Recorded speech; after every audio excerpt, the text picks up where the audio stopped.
Well, welcome back. When I left you last week, Lucky and I were stuck in a taxi. An old crone had run up and thrown an envelope stuffed full of dollar bills through the window, and we were off to start the next phase of mayhem. Lucky gave some directions to the taxi driver, and we eventually found ourselves in a seedy hotel somewhere in the middle of Lima. We checked into a room, and there was a boxing match on the TV. Mike Tyson, perhaps, battering someone, or maybe it was the night he met his comeuppance at the hands of James Buster Douglas. To be honest, I have no idea of the real details. This story is largely, I think, not largely, the broad outlines are correct. Any fine detail is simply polished over time and the telling. You know, we were, after all, completely shit-faced. This was, by then, I suppose, after 7, and the booze had taken its toll, and then some. Lucky gets on the phone and makes a few strategic calls, and before long there's a knock on the door, and a chap, I'll call him Ramon, comes in, dressed in a cheap suit with a suitably Latin, dubious-looking moustache. Some money changed hands, quite a lot, probably. And in exchange, we received a large package full of some of Peru's finest export cash crop. And we settled back for a crazy evening. Eventually, Ramon bid his goodbyes, and off we went into the night, and the next sail, I guess. Who knows? Never saw him again. We were drinking some beers, and I was waiting to see what would happen. I had no idea. You know, this was not my party. It was all being carefully orchestrated by Lucky. A sort of well choreographed train wreck, let's call it that. In a short while, there was another knock on the door, and a couple of young ladies came in. No idea where they came from, but they were reachable by phone. I can't really remember what they were like. They were youngish, maybe, and they were finding everything we said very, very amusing, and they joined in quite quickly with what the party had to offer, which wasn't finger food, shall we say. And so it continued. Eventually, one thing led to another, and before long I found myself in a bedroom, absolutely, out of my mind, unable to sleep, but equally unable to do anything else. For those of you not familiar with the state that I'd found myself in, I think Shakespeare put it best. I'm not going to quote correctly, and I certainly didn't look this up, but he said something like, and maybe it was the gatekeeper's speech in Macbeth, I don't know, but he said something like, provokes the desire but takes away the performance. Now, those of you who are Shakespeare buffs, feel free to comment and correct me, at least flesh it out and give some more details, but never truer words were said than pretty much most of the drugs of my choice. Well, not most, but certainly the ones of that night. The more you indulged, certainly you were up for things, but maybe not up for things. And I was just lying there staring at the ceiling. There was this woman next to me, and just beginning to wonder, what the hell am I doing here? I certainly wasn't having any fun.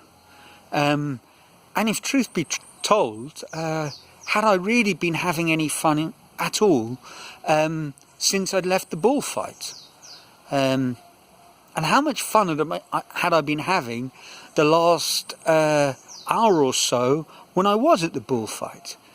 You know, but I'd reached that point where I knew I had to run while I could, while I could get out alive. And so I did. I snuck off and, fled the hotel, hailed a cab, and made my way home. I had enough change, sort of an emergency bill for the taxi ride, and that was about it. And eventually I got home, and I was stumbling up the stairs to my second floor apartment, and as I was going up, the light was streaming in, the birds were singing, and Spencer and Lucio were off to go to work, which I suppose fixed the time at about 7 a.m. I can't remember what I said to Spencer, but the gist of it was, please make excuses for me. I don't think I'm going to make it into work. And whether Spencer said it or I said it, something along the lines of, that's probably a good idea, that would be dangerous, was said. And that was right on the money. I mean, I certainly couldn't have got through the day.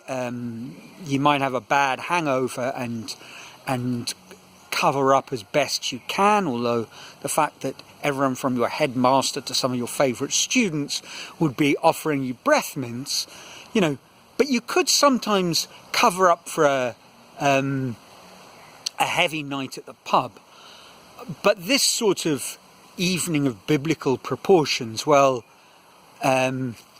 you would have been nothing except criminal had you gone in to work. So I didn't, and eventually I managed to fall into a sort of uneasy sleep, and I was woken up in the early afternoon by a phone call. As my boss. Did I have any idea where Lucky was? And I sort of hummed and hawed and tried to sort of cover the tracks and sort of be as evasive in a roundabout sort of way as possible. And he said, look, I know you guys went out. I know you must have got up to absolutely no good whatsoever. But the thing is, things have taken a bit of a turn. And as it happens, Lucky didn't get on particularly well with his wife, I don't think. And she had every idea of what had been going on and the sort of activities he might be engaged in. And she certainly wasn't worried that, he'd been in a car crash or something. But she had called the British Embassy to report, in a worried voice, her missing husband, and could they help this damsel in distress? Although,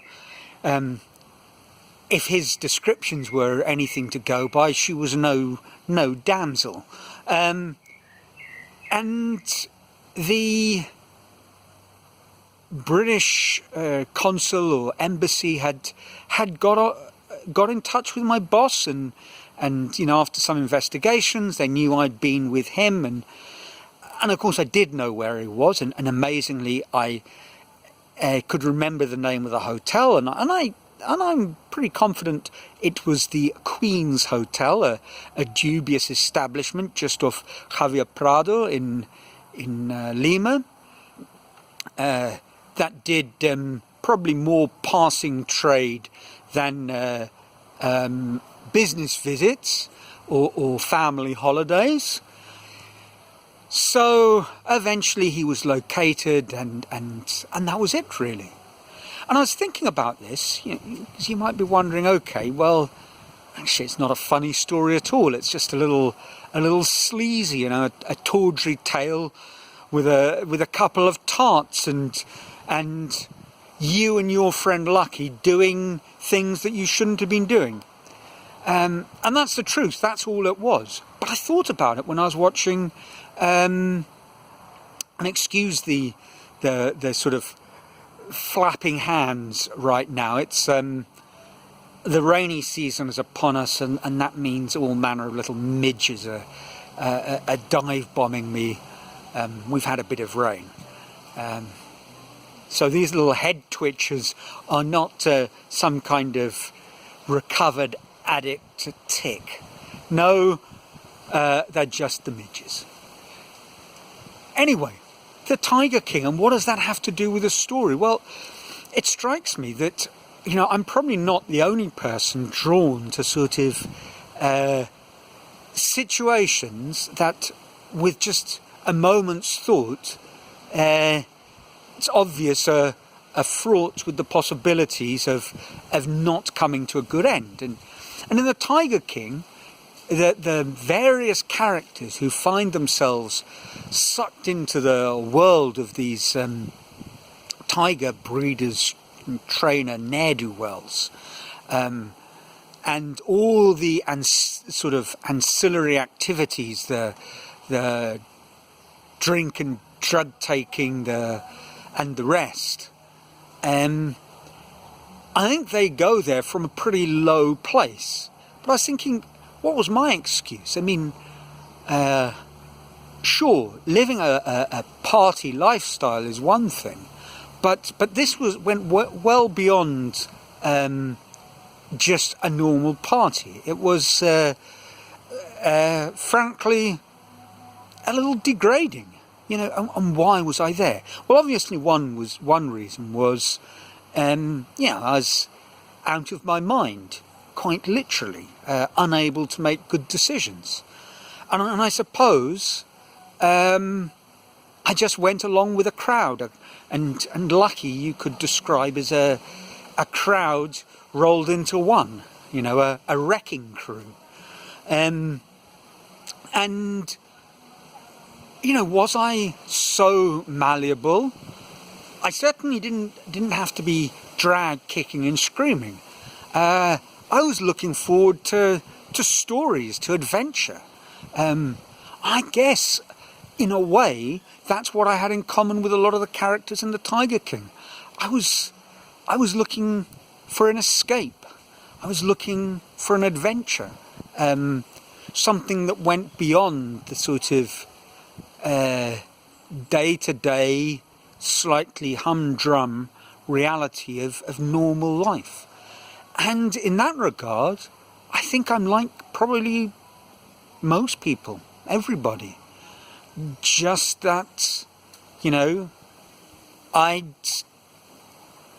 sort of said yes when I should have said no at some point in my life, and then things kind of escalated from there. And I found myself in this low point, this place that really I'd never really wanted to find myself in. So there we are. Make of that what you will. A bit of a confessional. Not terribly amusing. Glad I've got it off my chest. I suppose if there's one thing guaranteed after this, it maybe this will make me less employable if I ever looked for a job at a respectable school. Now that this is out there on the dreaded interweb, circling around, and leaving no doubt about my misspent not-so-youth. And that's about it. Let me know what you think. Where am I? What tale can I tell next week? time will tell. Until then, keep well, and ciao from a sunny Brazil.